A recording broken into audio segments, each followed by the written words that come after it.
When we open the very first pages of the Bible, we step into one of the greatest stories ever told, God creating the heavens and the earth. In just 31 short verses, the book of Genesis describes the entire work of creation, from the very first light to the final creation of humanity. But if we look closely, something strange stands out. Everything is told very quickly. Light is separated in a single sentence. The sky is formed in one paragraph. Humanity is created in just a few lines. There is no explanation as to why things appear in that specific order. There is no mention of angels. No one talks about time, about holy days, or the sacred meanings hidden within each step. And from there, a quiet question has echoed through generations of readers. Was something left out? What happened in the silent spaces between the verses? Why did God choose to create the sun on the fourth day after light already existed? Why divide it into 7 days and not 8 or 10? Was each day merely a physical event? Or was it a sacred sequence, a divine pattern for the universe and the soul of humankind? Some ancient scholars believe that Genesis was a summary, a fast introduction to give the reader a broad overview, and that every deeper detail, every layer of mystery, had once been written but was later removed, because not everyone was meant to know, because some things were too sacred to be handed to the many. It is in this context that the Book of Jubilees appears like an echo from ancient times, not merely repeating Genesis, but expanding it. Each day of the creation week is described in detail. Angels are present. Cosmic hierarchies are revealed. Every step God takes is explained, not just the what, but the why. Yet for some reason, this book was not preserved in the official canon of Judaism and Western Christianity. It was labeled as apocryphal, buried for thousands of years in the desert. And only when the Dead Sea Scrolls were unearthed did Jubilees return like a forbidden manuscript, carrying the most detailed account of the first week of the universe. And if its words are true, then what we know about Genesis is just the tip of the iceberg. While most Bible readers are familiar with Genesis, only a few have ever heard of the Book of Jubilees, sometimes called the Little Genesis. Once held in esteem by early Jews and Christians, but later faded from canonical scriptures. Why was a text so detailed, so profound, and so orderly hidden away? The answer lies in what might seem like a small matter: the calendar. The Book of Jubilees does not just recount that God created the world in 7 days, it analyzes each day with precise clarity. Each act of creation is recorded not only for its functional purpose, but also for its ritual significance. Light is not merely for seeing, but a symbol that initiates sacred days. The sky is not just a space, it is a tiered temple where angels guard time. Trees were created to bear fruit in their appointed seasons, meaning a sacred cycle of time was established from the beginning. Jubilees makes it clear God did not create time and leave humans to manage it. He established a divine calendar, 364 days divided evenly into 4 quarters, each with 13 weeks. That is a perfect year, lacking neither a day nor an hour. Upon this foundation, the sacred festivals are fixed: Passover, the Feast of Tabernacles, the Sabbath, and even the year of Jubilee. Every day becomes a connection point between heaven and earth, not to be altered. Yet, after the Babylonian exile, many Jewish groups began shifting to a lunar or lunisolar calendar, based on moon cycles with only 354 days per year. This caused the holy days to drift. Some feasts were no longer celebrated at their appointed time, and so worship began to drift away from the sacred rhythm of the cosmos. Jubilees warns of this. It says that when humans abandoned the 364-day calendar, they lost their synchronization with God. Rituals became hollow, offerings were no longer accepted, and those who still held to the original calendar were labeled heretics and pushed to the margins. Perhaps this is why Jubilees was excluded, because it doesn't merely tell a story, it challenges the entire religious structure of its time. It calls humanity back to the original sacred rhythm, where every day is not just a number, but a gateway to the source of life. And in today's world, where time is measured by work calendars and digital clocks, Jubilees returns as a reminder a sacred calendar was hidden, and those who find it will rediscover the order that was lost in Eden. In most modern Bibles, when we read about the act of creation, we see only two main characters, God the Creator, and the universe forming under His word. There is no sign of angels, no narrative that shows them present, but the Book of Jubilees, a forgotten ancient text, reveals a completely different scene. The angels were not only present at creation, but were witnesses and collaborators in every day of the creative work. Jubilees chapter 2 records that the angels were created before the work of forming the world began.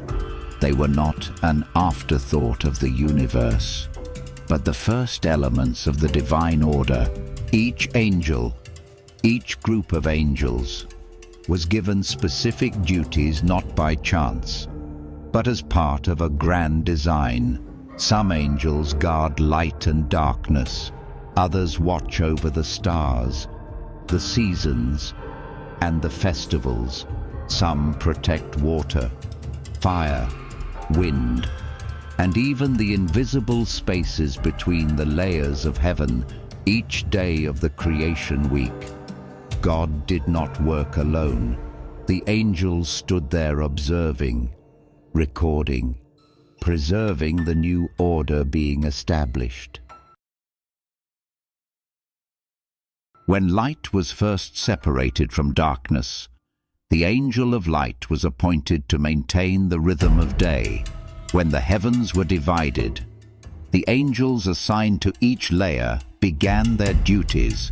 When stars were set in the sky, the timekeeping angels marked their orbits and cycles to ensure eternal stability. This deepens the image of the creation week. It also unlocks a new layer of meaning. The universe is not merely matter in motion, it is a living temple, where every element is guarded by a divine steward. This world was built as a sacred ritual, with witnesses, with laws, with sacred memory. If this is true, then every disruption that came later in time, in the festival calendar, in order, is a disruption not only of the physical universe, but of the entire invisible spiritual network. And perhaps that is why we no longer see angels the way we once did. Not because they disappeared, but because humanity has forgotten their role in each passing day. But the Book of Jubilees whispers they are still there, waiting for us to remember. The first week. In the Book of Jubilees, there is one detail often overlooked by modern readers, but it has been a central point of debate for centuries: the 364-day sacred calendar. Unlike the popular lunar calendars, 354 days or lunisolar systems, Jubilees describes a calendar set by God at the very beginning of creation, perfect, balanced, unchanging. According to this calendar, a year contains exactly 52 weeks, divided evenly into 4 quarters, each with 13 weeks. There are no months of 29 or 30 days, no need for leap days, no drifting from year to year. Each quarter ends on the same day of the week, and every holy day, like the Sabbath, Passover, and Feast of Tabernacles, always falls on the same date. This was not just a system for managing time, it was a divine pattern safeguarding the connection between heaven and earth. However, when the Israelites were exiled to Babylon, they encountered the 354-day lunar calendar commonly used in Mesopotamia. After the exile, many groups began adopting it, with months based on moon cycles, requiring intercalary months every few years to adjust. The result: the festivals began to drift. Passover sometimes landed at the beginning of the week. Pentecost lost its fixed timing, and more seriously, the alignment between sacred days and acts of worship lost its original precision. Jubilees warns that deviation from the 364-day calendar leads to defilement in the temple. When offerings are made on the wrong days, when the Sabbath no longer matches its original cycle, worship is no longer in harmony with the heavenly realm. The angels who guard the seasons and time created during the creation week no longer receive any resonance from humanity. Because of this, some groups like the Essene community at Qumran, where the Dead Sea Scrolls were found, continued to follow the 364-day calendar, calling it the calendar of the righteous. But for mainstream Jewish tradition, and later Western Christianity, that system was rejected, perhaps because it was too rigid, or because it challenged the structure of worship as it stood. Perhaps because the Book of Jubilees was tied to this calendar. It too was rejected, because if its message is true, then we have been worshipping out of sync with the divine rhythm for thousands of years. And the hard question remains: whose time are we really living in? We often believe that the most important thing in worship is the heart, that God sees our sincerity more than our calendar. But the Book of Jubilees poses an entirely different, piercing question. If worship takes place on the wrong day, does God still receive it?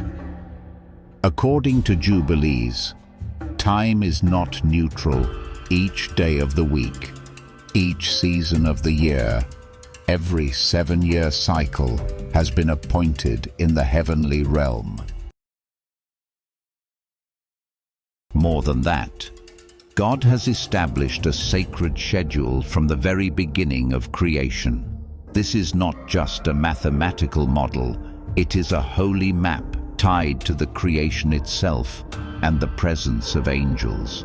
Jubilees makes it clear when people begin offering sacrifices on days that no longer align with the original design. Those offerings become unclean, not because they are physically defiled, but because they lose their resonance with heaven. Worship is no longer connected to the order of creation, and thus no longer carries the same sanctity. This opens up a deeper theological question. What calendar are we worshipping by? The lunar calendar, the solar calendar, the Roman calendar? A calendar shaped and reshaped by human hands over the centuries. And if all those calendars deviate from the original pattern, are we living in artificial time, no longer compatible with the sacred time of the Creator? Jubilees does not call for perfection, but it offers a solemn warning. Errors in time are not merely technical mistakes. They are spiritual deviations.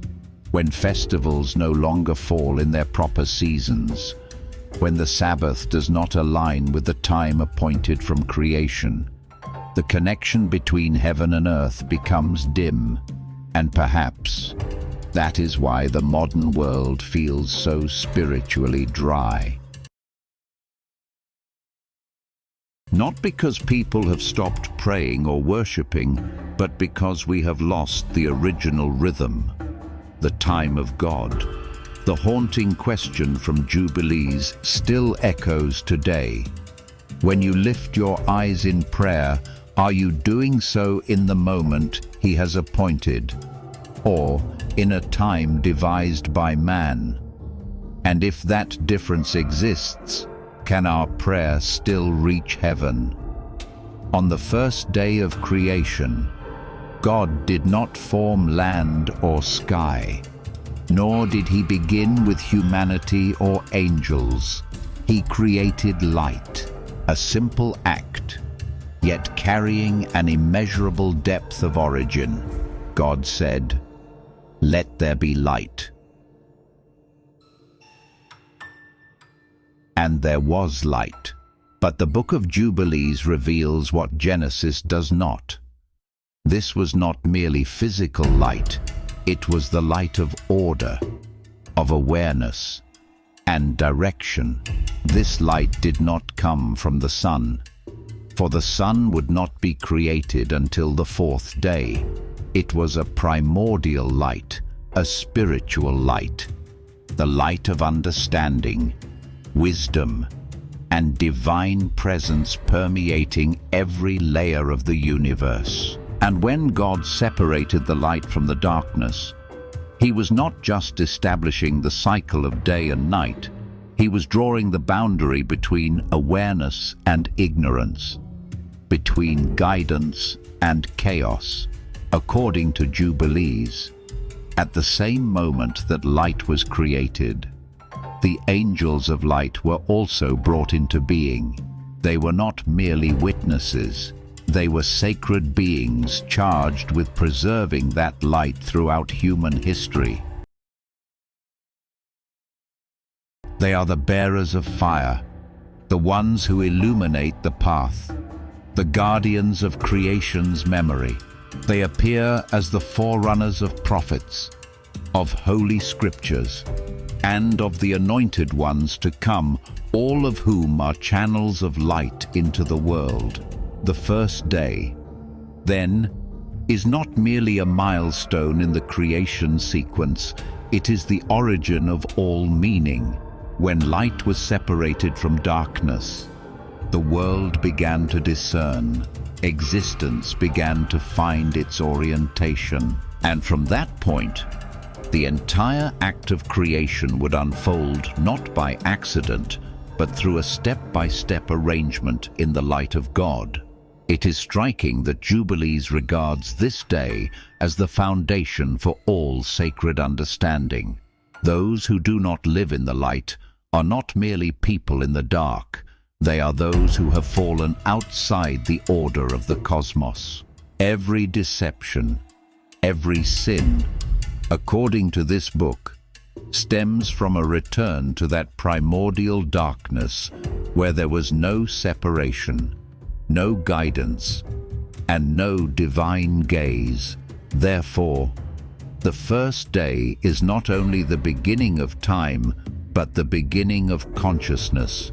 And that light, though obscured throughout the ages, has never been extinguished because there are still angels guarding it. waiting until humanity dares to step out of the darkness it has chosen. On the second day, God did not create a new object, but he established a boundary, a subtle yet universe-shaping separation between the waters above and the waters below, and in the space created by that division. He gave it a name, heaven, or more precisely, in the original Hebrew, Shamayim, the dwelling place of the things above. The Book of Jubilees does not treat this moment as a simple detail. On the contrary, it lingers on this act of God, because this is not just a division of water, it is the unveiling of the layered structure of the universe. From here, space is no longer an undefined chaos. It has an above, a middle, and a below, and each part, each dimension of space was entrusted to the guardianship of angels, according to Jubilees. The heavens are real, not a metaphor. There is a realm where God dwells. There is a realm where angels sing unceasingly. There is a realm where the storehouses of light, rain, and wind are kept until the day they are sent to earth. Each heaven is a layer of operation, a center of coordination, and in the midst of them all is the sky that human eyes can see. But that is only the surface of the multi-dimensional sacred universe that God established on the second day. The angels were created to manage and preserve order in each layer. There are angels who govern the upper oceans where sacred waters are kept. There are angels who protect the layers of the atmosphere. There are angels who ensure that the waters below do not rise, and the waters above do not fall without command. This is what gives the universe its perfect stability, not because of physical laws alone, but because of the heavenly hand guarding it. The second day is the day the universe was given structure. From this moment on, everything has its place, its level, its role. No more chaos, no more disorder. But also from this moment, every action that seeks to violate that order is an act of defiance against God, because when humanity attempts to pierce the heavens or to exalt itself like the Most High, it is not just arrogance, it is the breaking of the boundary set on the second day. On that day, no object was created, but the world gained its depth, and everything that begins with God has angels to bear witness and to preserve. Therefore, when we look to the sky, let us not think it is merely a vast blue space. It is the map of the cosmic order, divided by the very word of God. The third day marks a turning point in the creation story. After light had been created, after the heavens had been layered and space defined, God called dry land to emerge from within the waters. This was not merely a geographical event, it was the moment the foundation for visible life began to form. The Book of Jubilees makes it clear the creation of dry land was not simply to give humans a place to stand. It was the beginning of a sacred life cycle, connected to seasons, to festivals, and to angels. Immediately after the land appeared, God commanded the earth to bring forth trees, plants, and vegetation, each according to its kind. But according to Jubilees, this was not a random act of creation. Each plant was made in its right season, at its appointed time, in harmony with a divine schedule already written. And from that moment, The angels who watch over the seasons were assigned. They are the unseen beings who ensure spring always comes in its time, that seeds germinate at their appointed hour, and fruit ripens in rhythm with light, wind, and sacred time, plant life. Then is not merely the backdrop for humanity to enter, but a sacred intermediary step. It prepares the environment not just biologically, but spiritually, so that a sentient creature like man can exist within a space already formed by the laws of heaven. Trees are the first living things to grow, to renew, to reproduce. They reflect the life of God in a silent and enduring form. Jubilees also reveals that from the trees, the first sacred symbols used in worship would emerge. Wood to build altars, fruit to offer in sacrifice, flowers to adorn places of worship, all originate from the earth's fruitfulness on the third day. And this was no accident, but a part of the divine design written before humanity ever appeared. The third day, then, is the day of roots, the roots of life, of time, of ritual. And the angels were given charge not only over soil and trees, but over the stability of the sacred cycle, so that when humanity is created, it steps into a world already patterned by the rhythm of heaven. We live in a world that has seasons. But have we ever wondered, are those seasons merely climate, or are they reminders from the angels, echoing an ancient law older than any text man has written? When reading Genesis, many wonder, why did light appear on the first day?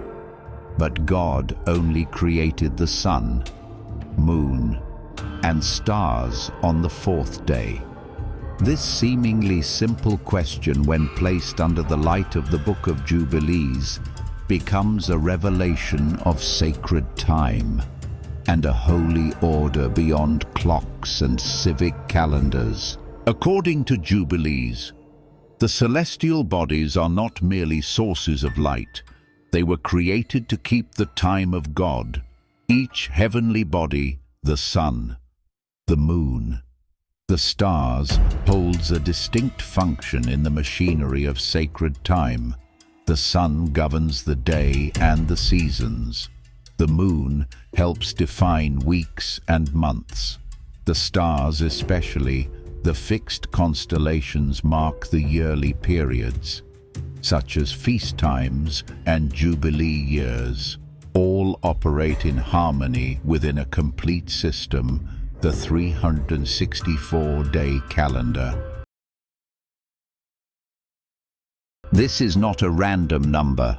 364 days divide evenly into 52 weeks, 4 quarters, each with 13 weeks, no excess, no deficit.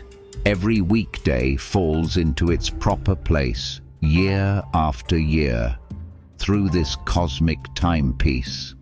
The festivals like the Sabbath, Passover, and Feast of Tabernacles are never displaced. Unlike in other calendar systems, time, according to Jubilees, is not a drifting stream. It is an invisible temple, built upon the rhythm of the heavens. Angels were appointed to oversee every part of this system. There are angels who watch over the rising and setting of the sun, angels who monitor the cycles of the moon, angels who observe the motions of the stars, ensuring that no disturbance arises in the connection between heaven and earth. Each sunrise is not just a new day, it is a renewed ritual, a sacred testimony that order still holds.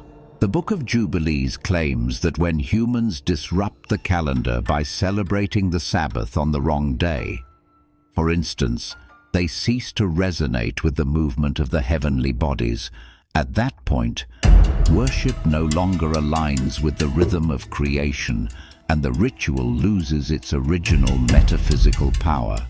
The fourth day, then, is not merely the day the heavenly lights were made, it is the day God synchronized the cosmic clock with divine order.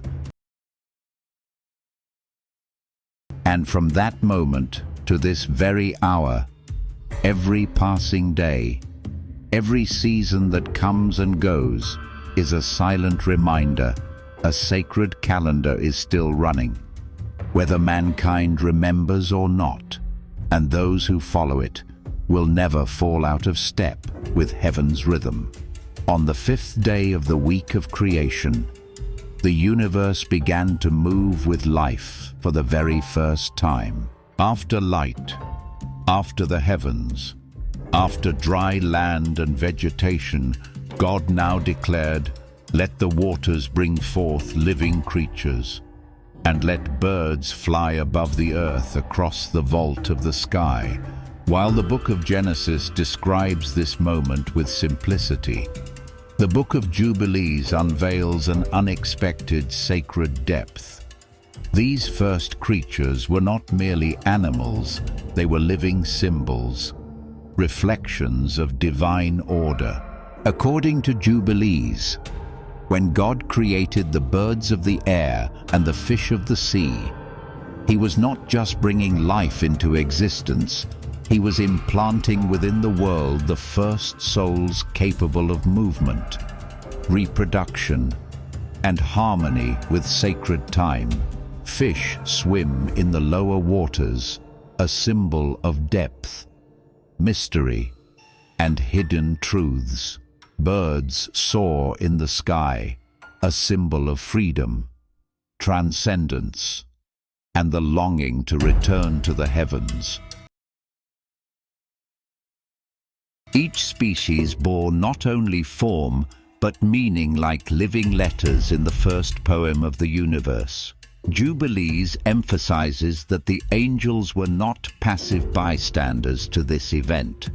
A specific group of angels was entrusted by God to guide these new creatures, to teach them how to multiply, nest, and migrate according to their appointed seasons. This may sound biological, but it carries profound theological weight. Life cannot sustain itself unless it moves in harmony with sacred rhythm. When birds nest out of season, or fish spawn at the wrong time, it does more than disrupt ecosystems, it disturbs a small part of the cosmic song that is being sung. Therefore, the fifth day is the day that living movement was marked and blessed. It is the moment when the universe no longer remained silent, but began to echo with the first bird song, the first splash of water, and the first acts of life, all carried out beneath the watchful gaze of the witnessing angels. In the view of Jubilees, every creature, whether the tiny sparrow or the mighty whale, bears a sacred insignia from the Creator. When they fly, swim, and live according to their nature and season, they are praising God through their very being, and when humans later observe them, learn their seasons and rhythms, it is an invitation to return to the original harmony that was established on the fifth day. A world in motion, but not in chaos. A world alive, yet divinely guided. That was God's gift even before humankind appeared.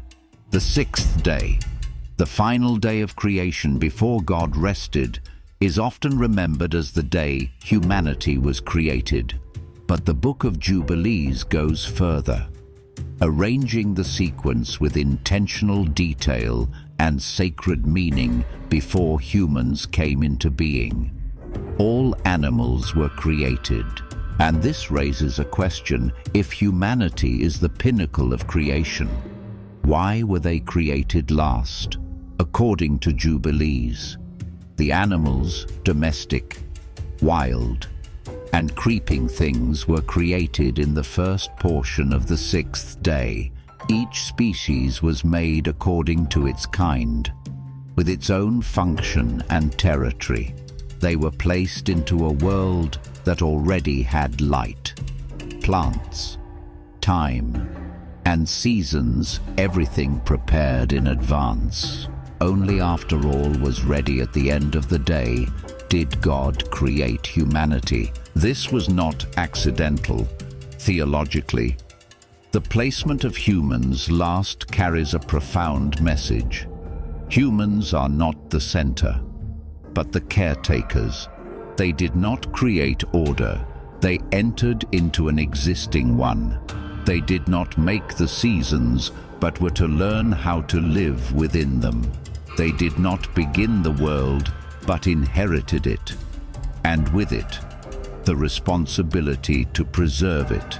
Jubilees tells us that the angels bore witness to humanity's creation. They did not interfere, but watched with solemn reverence, for this being made in the image of God would be unlike any other.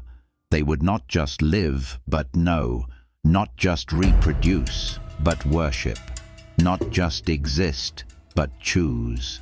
And with the gift of dominion came accountability. If they upheld the divine order, blessings would flow. But if they disrupted it, the entire cosmos would bear the consequences.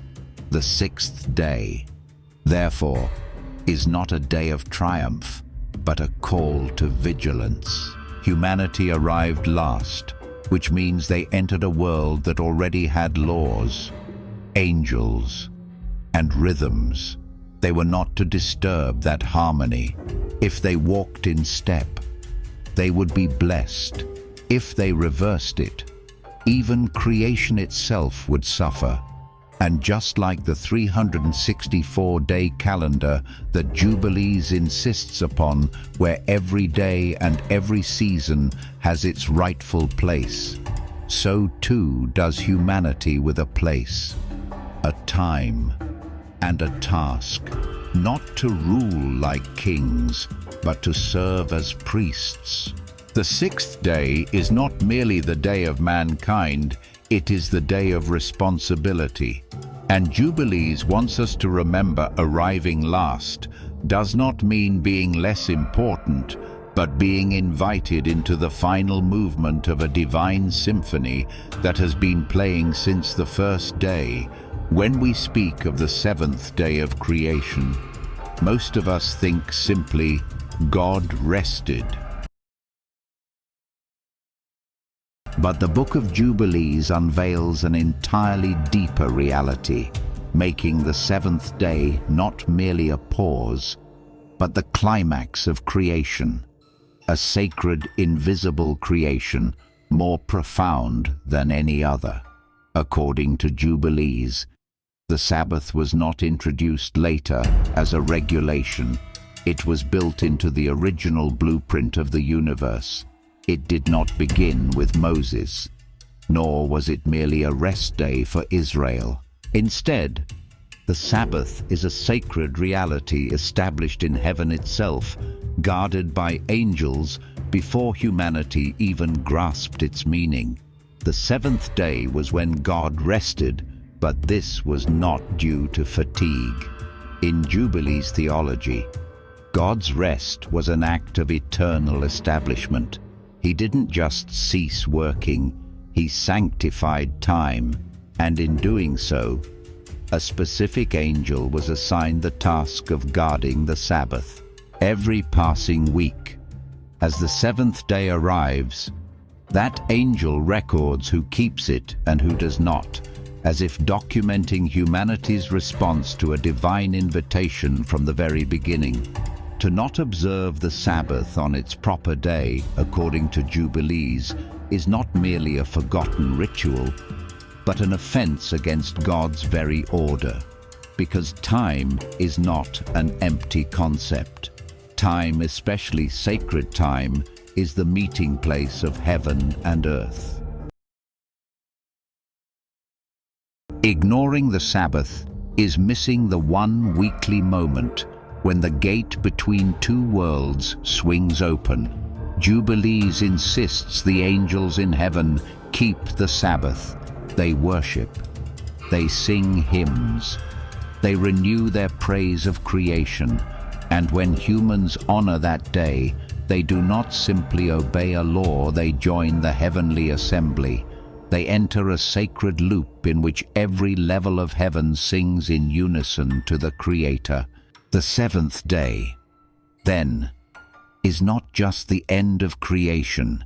It is the sign that all things were made for a purpose to gather in the cosmic liturgy of rest and worship. And those who refuse to participate are not just turning from a holiday, but from the very order that rescued them from chaos. The Sabbath, according to Jubilees, is the most sacred act of creation, for it is time given by God to Himself and handed to humanity as a place of meeting beyond space and matter. And in a world rushing faster each day, the Sabbath still stands like the heartbeat of heaven, waiting for us to stop and step in. We may think that changing calendars is a technical issue, the business of astronomers, religious councils, or governments. But the Book of Jubilees does not treat it as a small matter. To Jubilees, changing the calendar, especially from the 364-day divine pattern to lunar or hybrid systems, is a collective rebellion, a transgenerational sin. The reason is simple but powerful.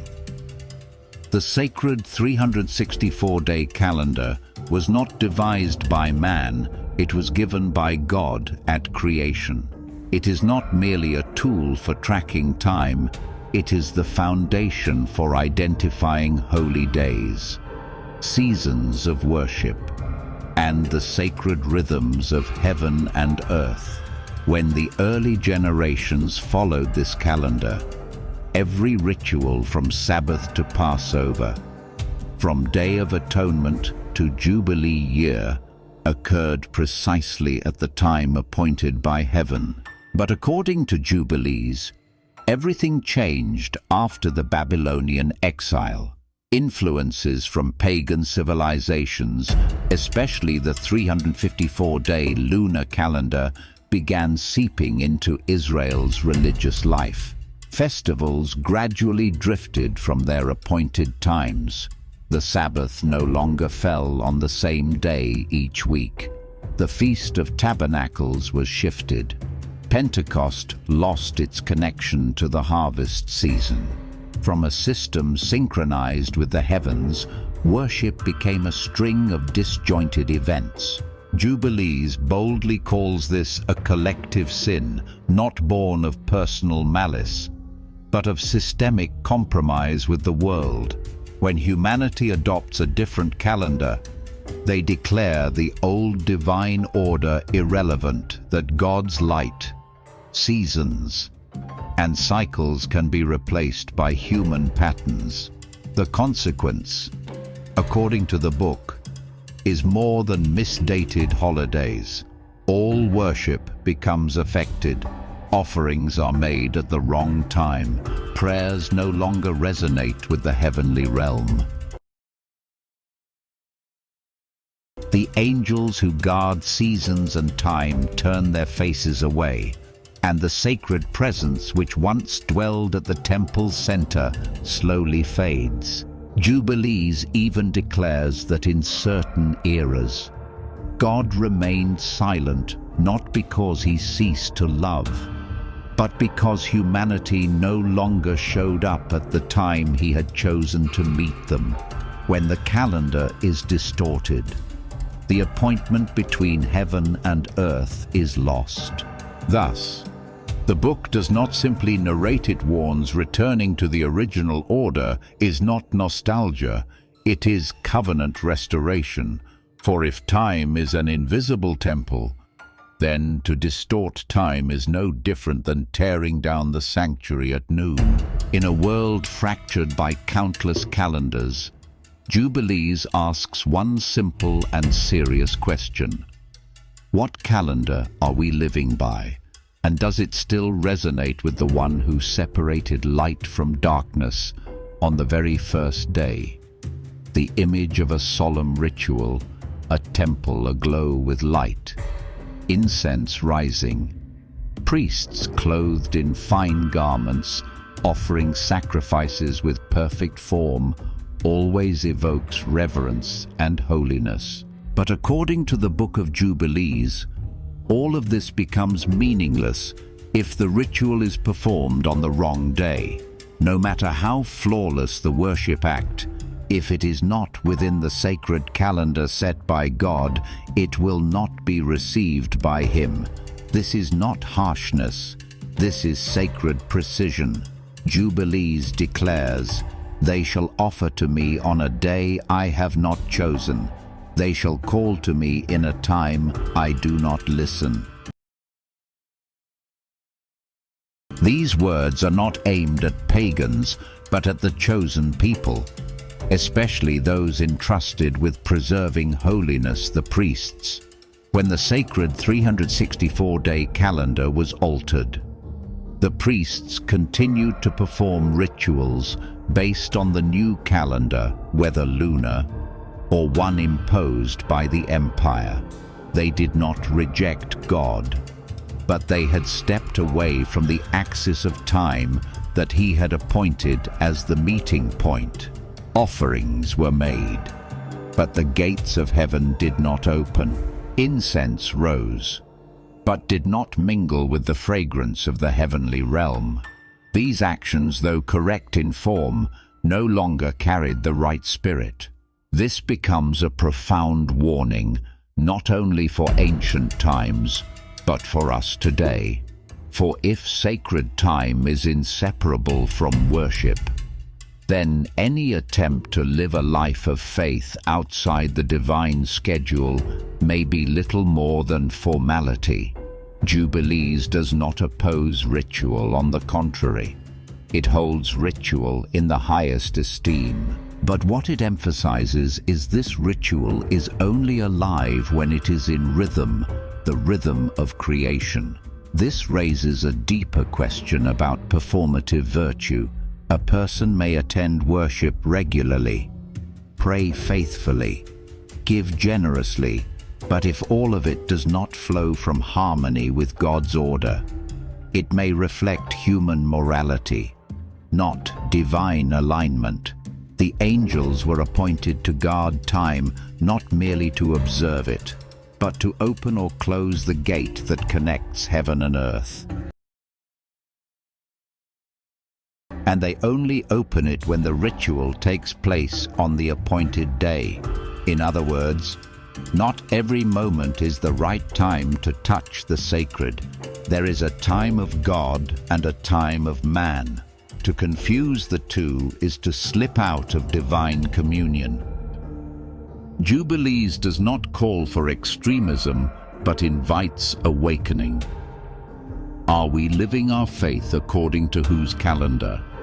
Our own, the world's, or the calendar of the one who set the sun and moon to turn in an unchanging, holy rhythm? If we cannot answer, then perhaps our prayers echo back to us from a door that remains closed.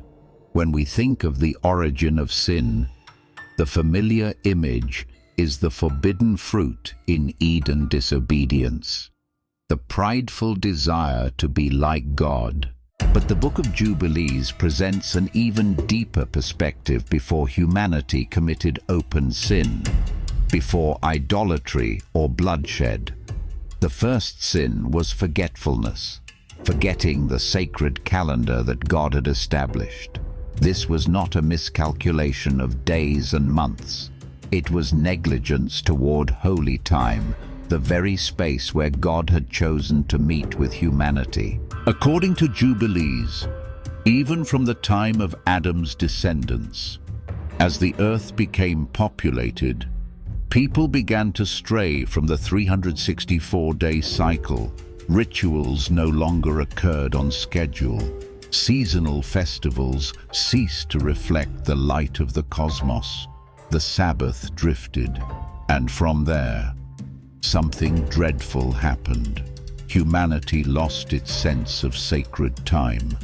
To abandon the rhythm of creation was not merely to step out of divine will. It was to become vulnerable to pagan influences. No longer living within the circuit of heaven's calendar, people began to observe the lunar cycles in distorted ways. From adjusting the seasons, they turned to worshipping the moon. From counting harvest times, they began to fear the stars. And from there, false gods entered. Jubilees reveals that all forms of foreign worship stemmed from one simple deviation, a deviation in the calendar. When people forgot which day was holy, they could no longer distinguish between ordinary time and divine encounter. And in that state, the world lost its anchor adrift in a long night of the soul. The terrifying part is this: no one noticed the sin right away. It wasn't like murder, theft, or lies. It began with delay, forgetfulness, quiet substitution. But the consequence was a culture that no longer knew what year it was in God's time, or whether it had drifted far from the year of Jubilee, the season of forgiveness, or the hour of salvation. Thus, for Jubilees, keeping time is not just faithfulness, it is the highest expression of love. One who loves God will wait for Him at the right time, will offer sacrifice in the right season, will fall silent at the sacred hour. The greatest sin, then, may not come from evil actions, but from unnoticed drift. A step out of heaven's rhythm, then another, and soon a generation grows up not knowing what a holy day even is. And at that point, darkness need not come from outside. It has already crept into humanity's very calendar, amidst the blur and chaos of modern time. As the world has fully adopted calendars that deviate from the 364-day pattern, Jubilees whispers a strange message. Not all have forgotten. Though cast out from official history, though absent from national genealogies, a remnant has silently preserved the sacred flame, holding fast to God's calendar since the first days of creation. Jubilees does not name them clearly, but the book hints at a small, faithful group, forgotten by the world. They are the descendants of Seth, the sacred heir after Abel's death. They lived apart, away from the drifting multitudes. They ascended the high mountains, closer to the heavens, where the first light shone and God's voice was once heard. According to Jubilees, these people did more than keep the calendar. They recorded every sacred season, every week, every appointed lunar mark in alignment with the holy year. They did not rely on signs in the sky, but on cosmic memory passed down from patriarchs like Enoch, called the scribe of God. In caves, in sacred tents, or in desolate fields, they preserved the original manuscripts, refusing to let sacred time be erased from its divine root. And they did not merely count days, they kept the flame, a fire not for cooking or warmth, but a flame of presence, as if they believed the light from the first day must be rekindled every week, every season. Though the official priests followed other calendars, though the temple adjusted its time to political demands, they faithfully offered sacrifice at the moments once appointed by the angels. Jubilees does not call them heroes. They did not build kingdoms, write great books, or conquer enemies, but the book gives them something greater. They are the silent line, those who keep rhythm for the universe. When the world has fallen out of tune, because of them, angels can still connect with humanity. Because of them, one day, prophets will return not by chance, but in season, on the day and hour of God. So today, as we look at our hurried lives and crowded modern calendars, perhaps we must ask, is anyone among us still living by the 364-day rhythm, the original breath of heaven? And if not, is anyone still quietly keeping the flame in the dark, not for applause, but for love, for a God who is always on time? In 1947, in the barren cliffs of Qumran, near the Dead Sea, a young shepherd stumbled upon old scrolls hidden in a limestone cave. No one knew that moment would unlock one of the most astounding biblical discoveries of the century, the Dead Sea Scrolls. Among the hundreds of manuscripts found, scholars were struck by the prominence of two books excluded from the traditional Bible, the Book of Enoch and the Book of Jubilees, and notably, alongside them, a 364-day calendar. Who preserved these writings? The answer, a secluded community in the desert, the Essenes. They were unlike the mainstream Jewish groups in Jerusalem. They did not compromise with the politicized temple, nor accept rituals that had fallen out of rhythm. Instead, they chose to live apart, guarding the original promise and remaining loyal to God's calendar. As recorded in Jubilees, according to the Qumran manuscripts, the Essenes regarded the 364-day calendar not merely as a way to count time, but as a divine blueprint for opening the gate between heaven and earth. Every festival, every weekly cycle, every season was a fixed moment when God would bless, speak, or appear.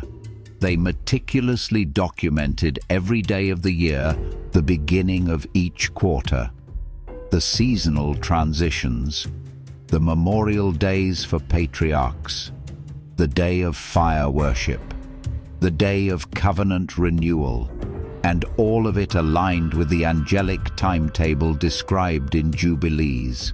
The Essenes believed when humanity deviates from the 364-day rhythm, the gate of heaven closes. But if even one group keeps it rightly, the sacred current still flows even as a hidden stream, so they lived in silence, with discipline, recording each day, each festival, each celestial sign, as if keeping the heartbeat of a universe that was gasping under temporal distortion. Many scholars believe this community may have included teachers like John the Baptist, and possibly others who foresaw the timing of the Messiah's arrival, based on the sacred chronology of Enoch and Jubilees. They did not predict the future like astrologers, but read sacred time as a map of divine promise. And the question is, if the Essenes lived by the rhythm of heaven, who among us today has the patience to read that calendar again? Or have we grown so accustomed to disordered time that we no longer remember which days open heaven's gates and which days simply repeat empty religious habits. The Dead Sea Scrolls do not merely reveal an ancient system. They are a reminder God once appointed a sacred schedule, and the quiet ones at Qumran did not let it be forgotten. In popular imagination, angels are seen as winged messengers, appearing in miracles or shielding us from danger. But according to the Book of Jubilees, angels are not only messengers or protectors, they are guardians of time.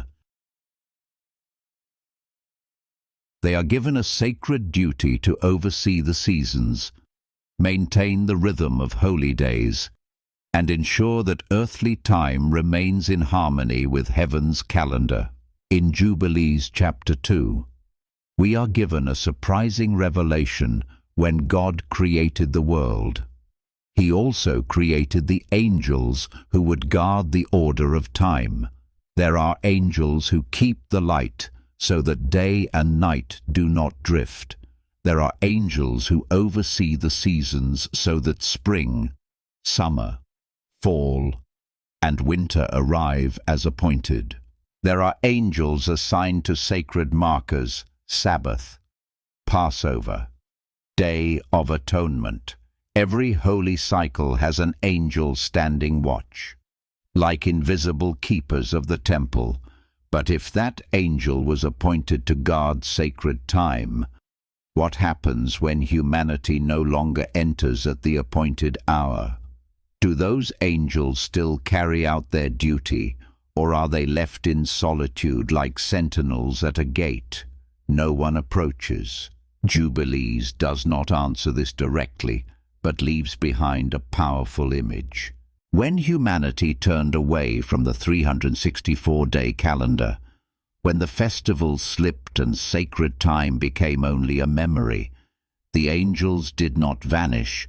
They are still there, but no one responds. Holy days became ordinary. Sacred seasons turned into cultural holidays, and the songs of angels still sung at their appointed hours now echo into emptiness. Just imagine on every true Sabbath day, even when humans forget, a company of angels still opens the sacred gate at the exact moment. They stand there, waiting.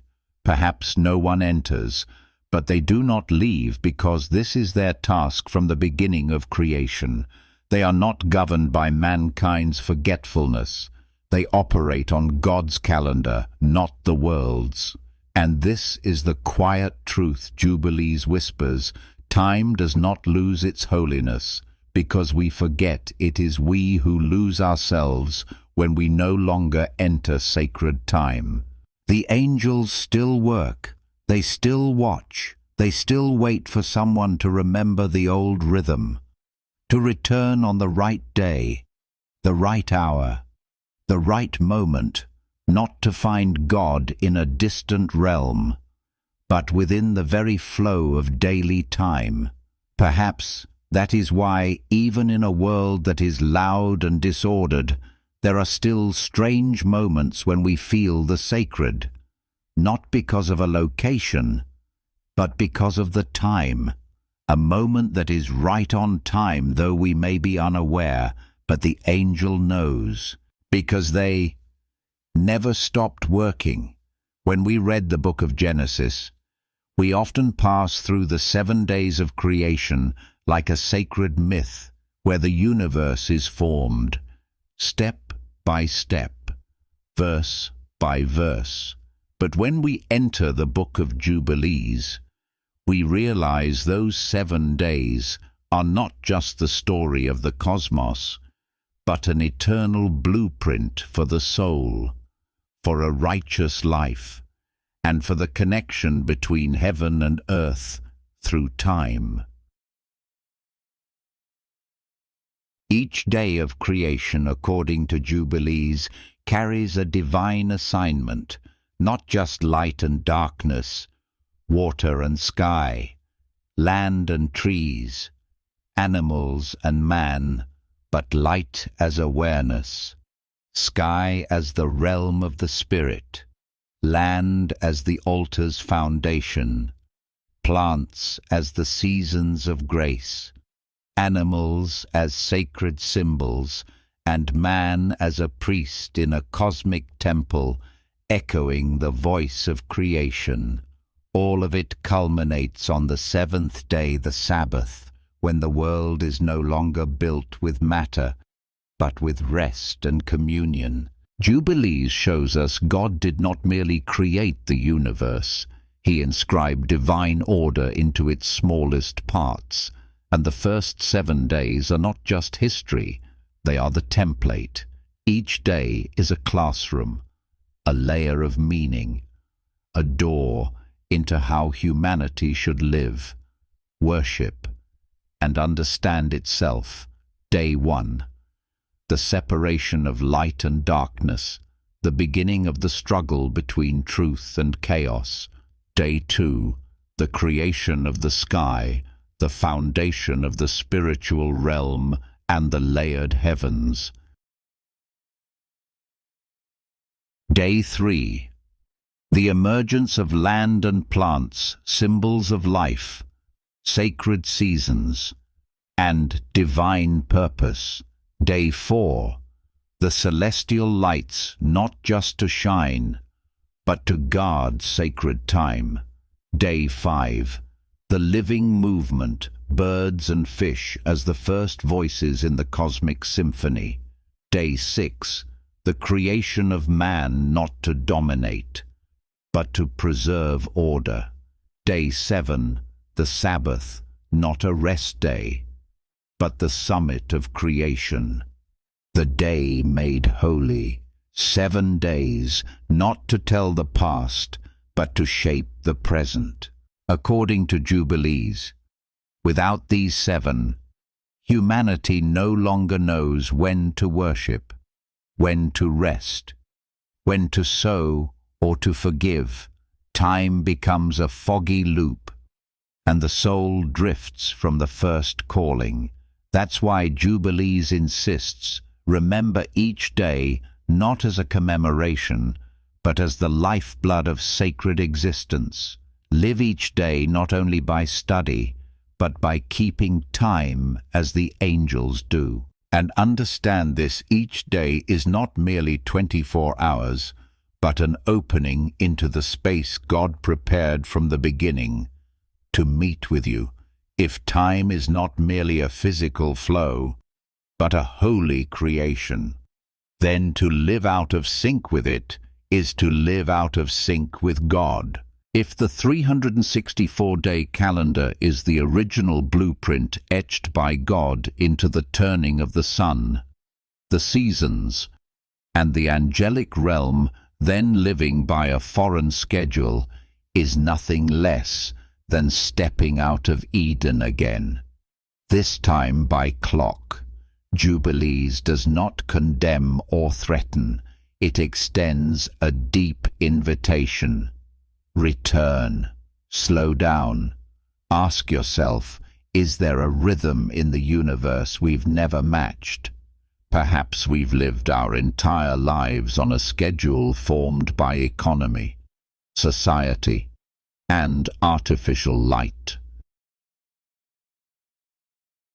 But if there is a hidden calendar, a sacred stream still flowing, then perhaps the real question is not, where is God, but have I arrived on time, and where to begin?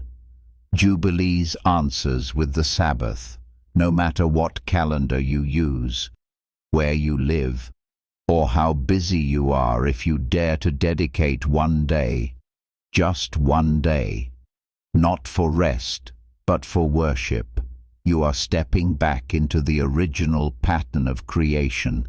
You are not merely following a law, you are touching sacred time, where angels still wait for companions. To keep a true Sabbath in its full meaning is a quiet act of resistance in a frenzied world. It is a declaration that time does not belong to employers or governments, but to the one who made the sun and moon to guard the times of the holy festivals.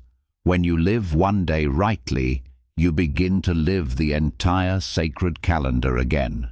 And then, little by little, something miraculous happens. Time no longer drains you. It becomes a place where you meet God. Ordinary moments, eating, resting, working begin to glow with liturgical beauty. And you realize Eden never vanished. It's always been hidden inside a specific day, a specific hour, one we've missed for far too long.